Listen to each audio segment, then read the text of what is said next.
Good morning. Namaste. So today I'm going to present you my art integrated project of the social science. And today topic is the story of the village of Palampur.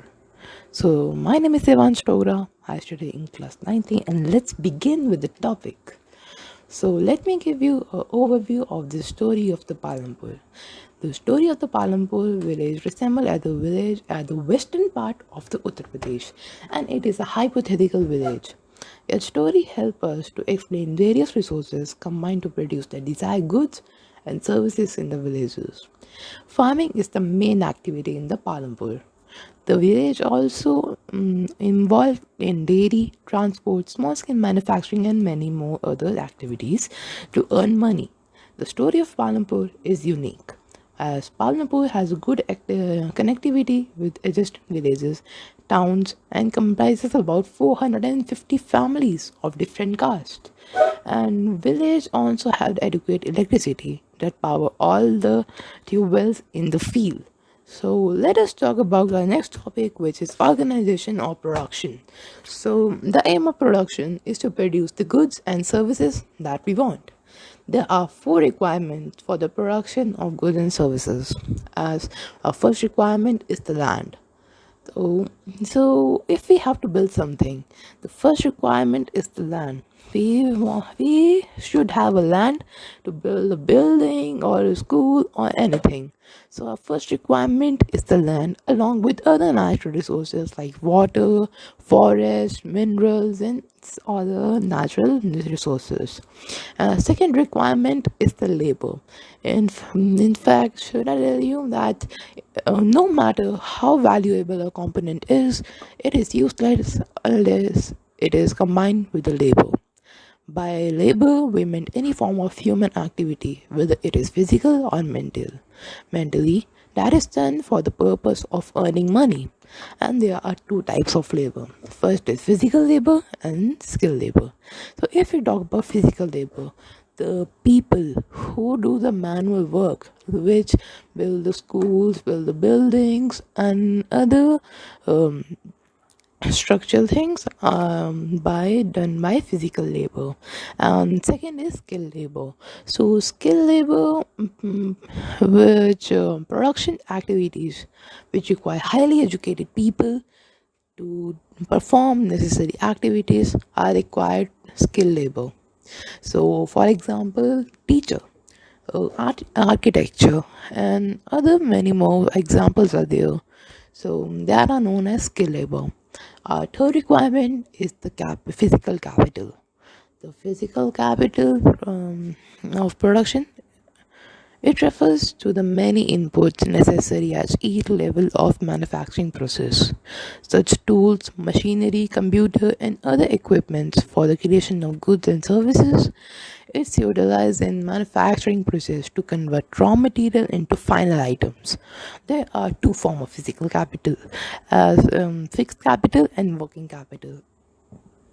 In fixed capital, we refer to the equipment, machinery, and structure that may be employed in manufacturing for a long time. Tools and machines vary from the very basic, like a farmer plug, and very advanced and sophisticated, like a generator, turbine, and computers, and many other. So, if we talk about working capital, simple in simple words, raw material and money in the hand is working capital. And the fourth and the last requirement is the human capital. Human capital is the knowledge, skill, and enterprise to put together land, labor, and physical capital to produce an output either to use for yourself or to sell in the market and earn some money. So,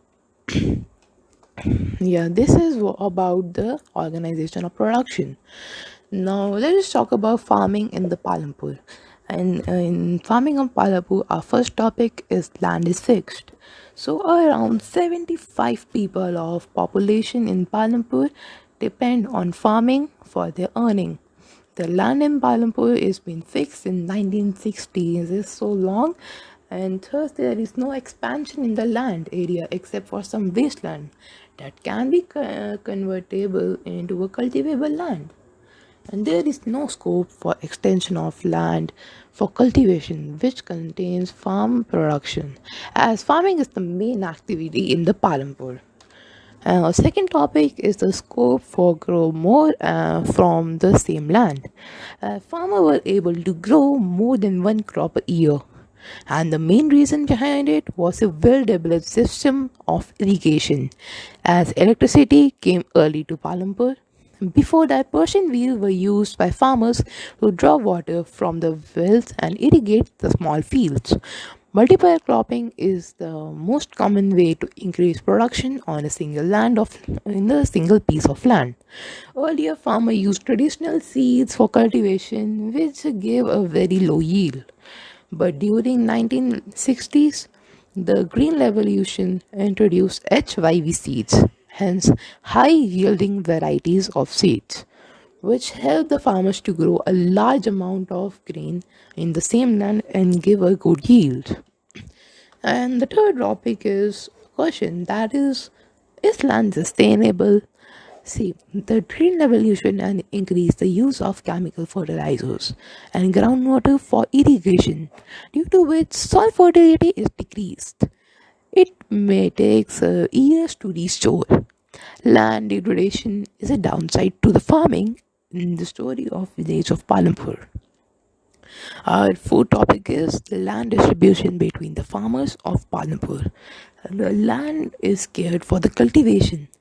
About one third of the 450 families, um, therefore, 150 families, most of them are Dalits and have no land for cultivation. Around 240 families cultivate in small plots of land which are less than 2 hectares, and which give a very low income to a farmer family, and which is not good. Then, for your fifth topic is who will provide the labor? Farming involves a great deal of hard work that farmers do a great hard work to fill a stomach. In the story of Palampur, small families cultivate their fields and act as a labor. Medium and large farmers hire farm laborers to work in their fields. They are paid for their wages in the form of money, and they can't pay them like in other form like clothes and other things. They have to pay in the form of money only. And the sixth topic is the capital needed in farming. See, farmers need a large capital to do these farming activities. They need money to buy seeds, fertilizer, pesticides, and farmer equipment. Farmer also needed money for irrigation their land. Medium and large farmers have their own capital, hence money, to invest in farming activities. And sale of surplus farm products. This is our seventh topic, and farmers retain a part of their production for their consumption and sell the surplus. It is usually the medium and the large families who sell the surplus production to the market or keep it to yourself. And if they sell in the market, they earn money from them, and yeah, they get income. So let us talk about non-farming activities in the Palampur. Still now we have seen that farming activities, 75% of the people do that. But what about the other 25% of the people? What do they do? They do the non-farming activities such as dairy, small scale manufacturing, shopkeeping, and many more other.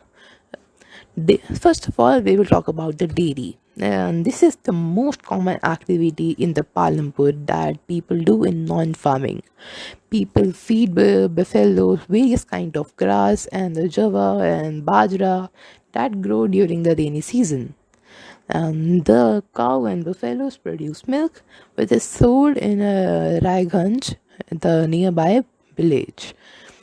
There are collector come chilling centers at Rajganj, from where the milk is transported to far away towns and cities. Second topic is small scale manufacturing in the Palampur.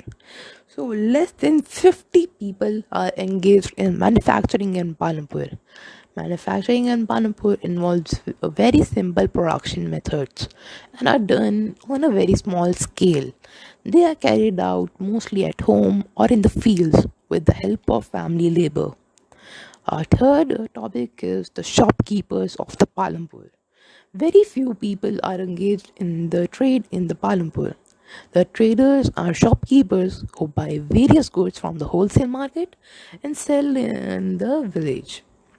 There are general stores in the village where a variety of household articles such as rice, wheat, sugar, toothpaste, etc. are sold. One also can find open small shops selling eatables. And the last topic for the non-farming activity is the transport. People engaged in transport services are rickshaws, tangawalas, bus, jeep, tractor, truck drivers, and many more. They ferry people and goods from one place to another, and in return, they get paid for it. The number of people involved in transport has grown over the last several years. So, yeah, that was my PPT. Thank you. And this PPT was made by Devansh Dogra. Thank you.